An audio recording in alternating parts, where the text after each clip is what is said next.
उस रब्बे करीम के इसमें अज़ीम से आगाज़ जिसने कुरानुल करीम की हिदायत से हमारे दिलों को मुजल्ला और मुनव्वर फरमाया।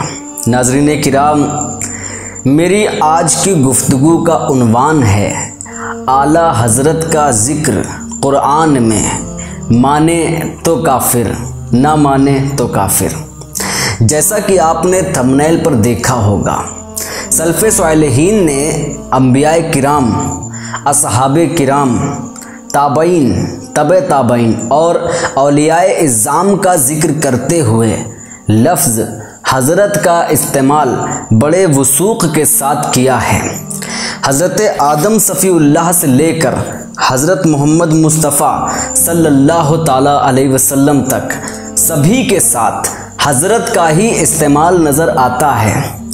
यही मामला असहाबे किराम के साथ है।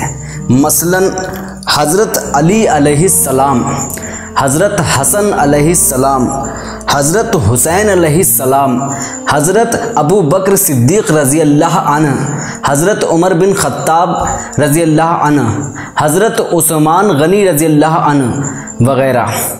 इसी तरह ताबईने किराम के साथ भी मसलन हज़रत ज़ैनुल आबदीन रज़ी अल्लाह अन्हु, हज़रत उवैस क़रनी रज़ी अल्लाह अन्हु, हज़रत जाफ़र बिन अली रज़ी अल्लाह अन्हु, हज़रत हसन बसरी रज़ी अल्लाह अन्हु वग़ैरह।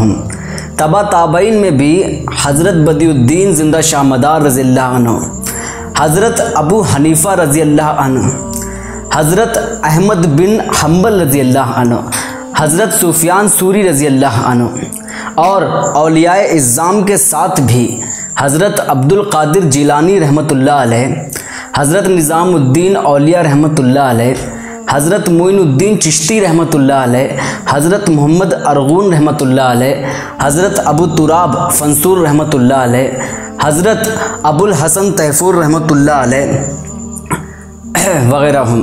अज़ीज़ान गिरामी, मैंने दावा किया है कि आला हज़रत का ज़िक्र कुरान में मौजूद है, तो आइए कुरानुल करीम की तरफ मुतवज्जे होते हैं और तलाश करते हैं। व इज़ क़ुल्ना लिल मलाइकति इसजुदू लिआदमा फसजुदू इल्ला इब्लीसा अबा वस्तकबर व काना मिनल काफ़िरीन। और जब हमने फ़रिश्तों से कहा कि आदम को सजदा करो, तो इब्लीस के सिवा सबने सजदा किया, उसने इनकार किया और तकब्बुर किया और वो काफिरों में हो गया। अब सवाल पैदा होता है कि इब्लीस ने आखिर तकब्बुर किस बात पर किया। अल्लाह ताला ने हुक्म उदूली की वजह दरियाफ्त की। काला या इब्लीसु मा लका अल्ला तकूना मअस साजिदीन। ऐ इब्लीस, तुझे क्या हुआ कि तू सजदा करने वालों में शामिल ना हुआ? तो इब्लीस ने कहा, काला असजुदु लिमन खलक़त तीना, क्या मैं इससे सजदा करूं जिसे तूने मिट्टी से पैदा किया है? यानी इब्लीस ने अपनी दलील पेश करते हुए कहा कि मुझे तूने आग से पैदा किया और इसे मिट्टी से।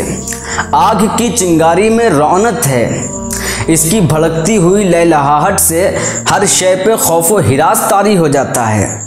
इसका जज्बा हैबत ही इसका गुरूर है। आग मिट्टी से अफजलो आला है, यह मिट्टी का इंसान अबतर है, मैं आला हूँ। इस हासिदाना दलील के बावजूद अल्लाह ने कुफ्र व गुरूर के साथ लानत का तौक उसके गले में पहनाकर रांदे दरगाह कर दिया। गालिबन इस लफ्ज़ आला हज़रत में अनानियत झलकती है, चूँकि इब्लीस ने अपने आप को आला बताकर गुरूर किया। शायद यही वजह है कि सल्फ़े सालिहीन ने अपने बुज़ुर्गों को गुरूर, तकब्बुर, अना कोई लफ्ज़ दे दो कि लानत से महफूज रखने के लिए लफ्ज़ आला हज़रत से परहेज़ किया है और अल्लाह ताला के अज़ीम मुक़र्रब बंदों के साथ आला हज़रत का इस्तेमाल नहीं किया, वरना हुजूर सल्लल्लाहु अलैहि वसल्लम के साथ इस लफ्ज़ का इस्तेमाल अव्वल वक्त में किया जाता। नाज़रीन किराम, अब अगर कोई शख्स कुरानुल करीम में पेश आए इस वाक़ये को नहीं मानता तो काफिर, और अगर इब्लीस की दलील के साथ इब्लीस की माने तो काफिर। मेरा ये तर्ज़ बयान और बेबाकी किसी शख्सियत पर अंगुश्त नुमाई मकसूद नहीं है। वमा तौफ़ीक़ी इल्ला बिल्लाह।